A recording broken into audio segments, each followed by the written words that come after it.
औज़ुबिल्लाहिमिनश्शैतानिर्रजीम बिस्मिल्लाहिर्रहमानिर्रहीम कि मोहम्मद से वफ़ा तूने तो हम तेरे हैं, ये जहाँ चीज़ है क्या लौह कलम तेरे हैं।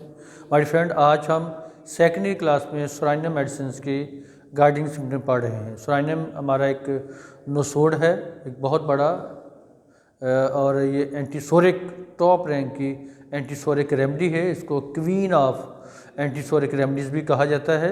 जैसे sulphur is the king of antipsoric remedies, तो psorinum is the queen of antipsoric remedies. Number 1 में एक्सट्रीम चिली रेमडी। ये इंतहाई चिली रेमडी है, बहुत बड़ी टॉप रैंक की चिली रेमडी है। इतनी ठंड लगती है इसके पेशेंट को कि इवन गर्मी के मौसम में भी इसने गर्म कपड़े पहने होते हैं।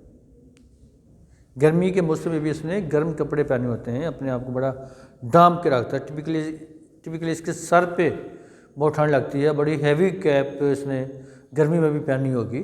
ठीक है, इस तरह से ये टॉप चिली रेमडी है।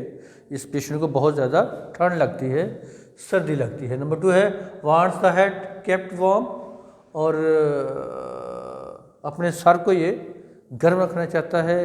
गर्मी के मौसम में भी ये गर्म कपड़े पहनना पसंद करता है। नंबर 3 है ऑल द सिक्रीशंस है फिल्दी स्मेल। जितनी भी सिक्रीशंस इस दवा की पेशेंट की निकलती हैं, मसलन कोई पर्सपिरेशन है या नाक से वो सिक्रीशंस आ रही हैं, थूक है, इस तरह से लिकोरिया है, या कानों से कोई पस आ रही है, जितनी भी सिक्रीशंस आ रही हैं सारी की सारी इंतहाई बदबूदार होती हैं, इंतहाई बदबूदार, वेरी फीटेड स्मेल। नेक्स्ट है डिस्पेयर्स ऑफ रिकवरी। मायूसी इसके अंदर बहुत ज़्यादा है, अपनी रिकवरी से अगर बीमार है तो हाइपोकॉन्ड्रियक तो ये होता ही है। ठीक है, अगर बीमार है तो इसको यही होता है कि बस अब इसने ठीक नहीं होना, अब इसने ठीक नहीं होना। Despair of recovery. तो 5 मोस्ट फीटेड पास फ्राम ईयर्स। कानों की ये बहुत बड़ी दवा है। कानों में पस आ रही है, अब वो जा नहीं रही पस, तो एज ए इंटरकरेंट रेमेडी आप सोरानियम को इस्तेमाल करें। सोरानियम की डोज देके बाकी इंडिकेटेड जो भी रेमेडी देनी है वो दें साथ। बड़ा आला फिर ये काम करती है। कान बहते हों तो उनके लिए, कान बहते हों उनके लिए बहुत अच्छा काम करती है। ये सुप्रेशन हो चुकी हुई है कानों की किसी तरीके से, किसी इरप्शन की, उसकी वजह से कान बह रहे हैं, तो ये वहाँ पर बड़ा आला काम इसका सोरानियम का होता है। ये पल्सटीला का भी बड़ा कमाल का काम है वहाँ पर। तो मोस्ट फीटेड पास फ्राम ईयर्स, यानी ये फीटेड ओटोरिया होगा। नंबर 6 है इरेडिकेट्स टेंडेंसी टू क्विंसी। वो लोग जिनको बार बार फ्लू होता है, बार बार गला ख़राब होकर फ्लू हो जाता है, ठीक है, नाक बंद रहती है या पानी आता रहता है, तो उनकी इस टेंडेंसी को ये इरेडिकेट करती है। यानी इंडिकेटर रेमेडी आप दें, जो भी है उसकी बनती है indicator remedy according to symptomatology जो बनती है वो दें, लेकिन एज ए इंटरकरेंट रेमेडी, ठीक है, एज ए इंटरकरेंट रेमेडी आप सोरानियम की एक डोज साथ दे देंगे तो आपका क्योर कंप्लीट हो जाएगा और जल्दी कंप्लीट हो जाएगा। Very hungry. नंबर 7 है symptom very hungry, always must have something to eat in the middle of the night. भूख इसको बहुत लगती है कि टिपिकली ये पेशेंट रात के वक्त नियर द मिड नाइट उस वक्त जाके इसको बहुत भूख लगती है, कुछ ना कुछ खाएगा, ढूंढेगा कहाँ खाने वाली चीज़ है, खाएगा उसको। इतनी भूख उसको उस वक्त तंग करती है रात के वक्त। ठीक है, typically in the middle of the night. Number 8 है कॉन्स्टिपेशन ऑफ इन्फेंट्स। इन्फेंट्स की कॉन्स्टिपेशन बाज़ का बड़ी प्रॉब्लम होती है ड्यूरिंग ट्रीटमेंट, कि छोटे बच्चे को शदीद कब्ज़ है और उसको कब्ज़ शदीद रह के वो तो मसला बन जाएगा उसके लिए, पाइल्स का कोई और मसला, हेमोराइड्स का मसला हो जाएगा उसको, या फिशेस बन जाएंगे कॉन्स्टिपेशन रह के। ठीक है, बच्चे के लिए बड़ी मुसीबत का वो ऐसा मरहला होता है।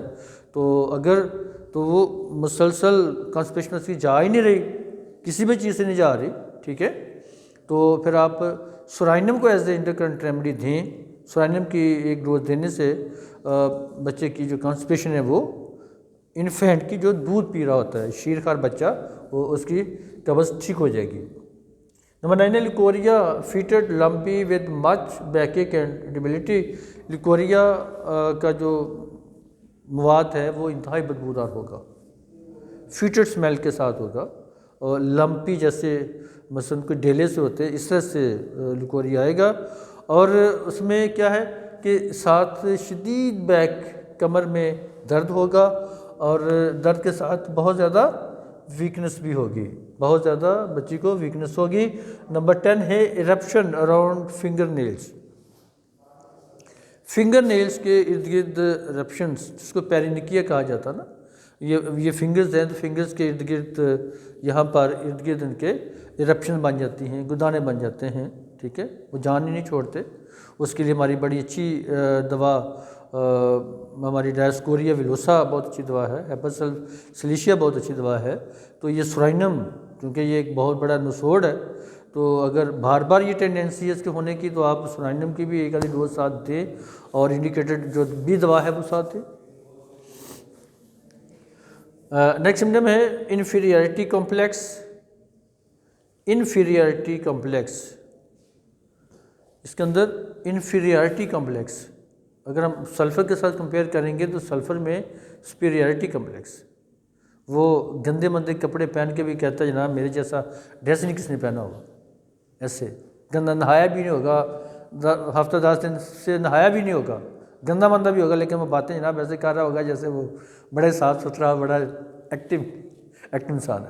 लेकिन ये जो सुराइनम है, सुराइनम में स्मेल तो इसके बदन से भी आती है, जिस्म से आती है, डर्टी लुक होता है ये भी, लेकिन ये इन्फीरियरिटी कॉम्प्लेक्स की तरफ इसकी टेंडेंसी होती है। नंबर 12 है bad smell of the body. अच्छा, migraines of frontal and occipital type often better by eating. Migraine बहुत ही तंग करने वाली डिजीज़ है। इसमें सर में दर्द होती है, पीरियोडिक हेडेक होती है, कभी लेफ़्ट साइड पे हो रही है, कभी राइट साइड पे हो रही है, कभी फ्रंट पे हो रही है, कभी बैक में हो रही है।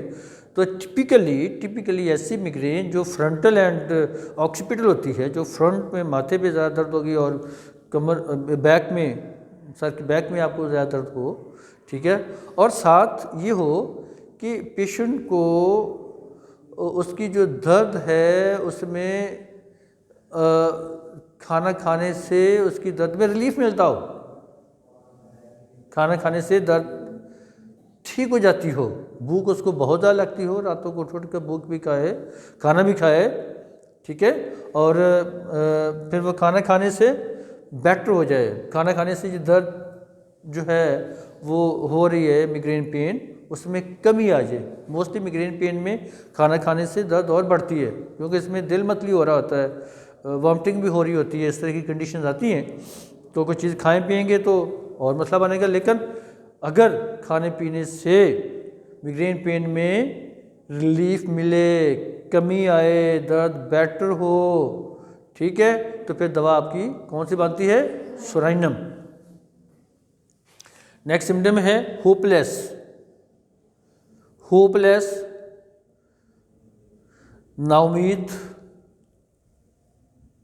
नंबर 15 है लॉस ऑफ स्मेल। अच्छा, इसको अपने जो नाक में पस होती है वो सिक्रीशन से तो स्मेल बहुत आती है, ठीक है ना, स्मेल होती है, लेकिन इसमें ऐसे भी होता है कि इसको लॉस ऑफ स्मेल, बाज़ का चीज़ों की स्मेल नहीं आ रही होती, लॉस ऑफ स्मेल भी इसके अंदर पाया जाता है। जैसे कोरोना में होता है कि लॉस ऑफ स्मेल चली जाती है बंदे की, मसलन स्मेल की जो सेंस है वो चली जाती है, लॉस ऑफ स्मेल हो जाता है। इस तरह से लॉस ऑफ स्मेल में भी सुराइनम का बड़ा अच्छा रोल है, ठीक है। और ये टॉप रैंक की हमारी एंटीसोरिक रेमेडी है, इसको क्वीन ऑफ एंटीसोरिक रेमेडीज़ भी कहा जाता है, ठीक है। तो जैसे सल्फ़र को किंग ऑफ एंटीसोरिक रेमेडीज़ कहा जाता है, तो this is the queen of antipsoric remedies. So my dear friends, आज हमने सुराइनम मेडिसिन की गाइडेंस सिम्टम की है, कल हम इंशाल्लाह नेक्स्ट मेडिसिन पढ़ेंगे। तब तक के लिए इजाज़त, अल्लाह हाफिज़।